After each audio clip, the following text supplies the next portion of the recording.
ওমানের প্রবাসী ব্যবসায়ী ইয়াসিন চৌধুরী সিআইপির রাউজানের বাড়িতে হামলা, ভাঙচুর এবং অগ্নিসংযোগ করেছে দুর্বৃত্তরা।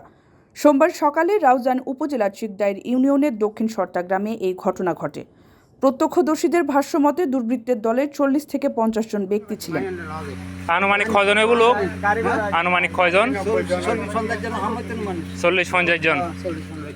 তারা বাড়িতে ঢুকে ভাঙচুরের পর দাহ্য পদার্থ ছিটিয়ে আগুন লাগিয়ে দেয়। পরে ফায়ার সার্ভিস ঘটনাস্থলে পৌঁছে আগুন নিয়ন্ত্রণে আনে।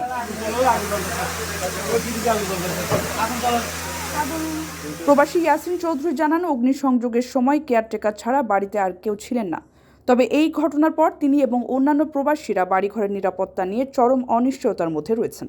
৫০-৬০ জনের সশস্ত্র একটি সন্ত্রাসী বাহিনী ওপেনলি অস্ত্র উঁচিয়ে প্রথমে আমার গ্রামের বাড়িতে ঢুকে ওইখানে কেউ থাকে না, আমার দরওয়ান এবং তার ফ্যামিলি থাকে।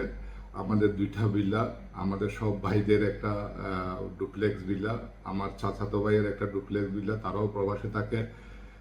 সম্পূর্ণ ঘরের মালামাল লুট করে তারপর প্রত্যেকটা রুমে গিয়ে গান পাউডার নিক্ষেপ করে আগুন ধরিয়ে দেয়। পুরো বাংলাদেশে প্রবাসীদের উপর এভাবে অত্যাচার চলতেছে, তাহলে আজকে প্রবাসীদের নিরাপত্তা কোথায়?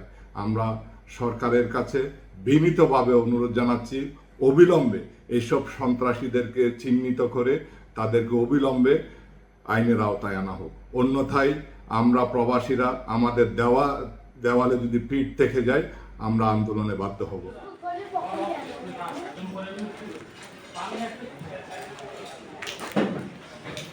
এ প্রসঙ্গে বিস্তারিত জেনে পরবর্তী পদক্ষেপ নেওয়ার আশ্বাস দিয়েছেন চট্টগ্রামের পুলিশ সুপার রায়হান উদ্দিন খান। তবে প্রবাসীর বাড়িঘরে একের পর এক হামলার ঘটনায় বিদেশের কমিউনিটিগুলো উদ্বেগ বাড়ছে। তাই প্রবাসী ও তাদের সম্পদের সুরক্ষা নিশ্চিত করতে অন্তর্বর্তী সরকারের কাছে দাবি রেখেছেন সর্বোচ্চ রেমিট্যান্স পাঠিয়ে একাধিকবার সিআইপি খেতাব পাওয়া ইয়াসিন চৌধুরী। বর্তমান অন্তর্বর্তীকালীন সরকারের দায়িত্বে যারা আছে, আমি অবিলম্বে এই ন্যাক্কারজনক ঘটনার সুষ্ঠু তদন্ত দাবি জানাচ্ছি এবং তাদের বিরুদ্ধে, এইসব সন্ত্রাসীদের বিরুদ্ধে কঠোর ব্যবস্থা নেওয়ার আহ্বান জানাচ্ছি। প্রবাসীদের বিনিয়োগের শতভাগ নির্ভরযোগ্য প্রতিষ্ঠান প্রবাসীর সিটি লিমিটেড। এখানে বিনিয়োগ করে হালাল মুনাফা অর্জন করুন।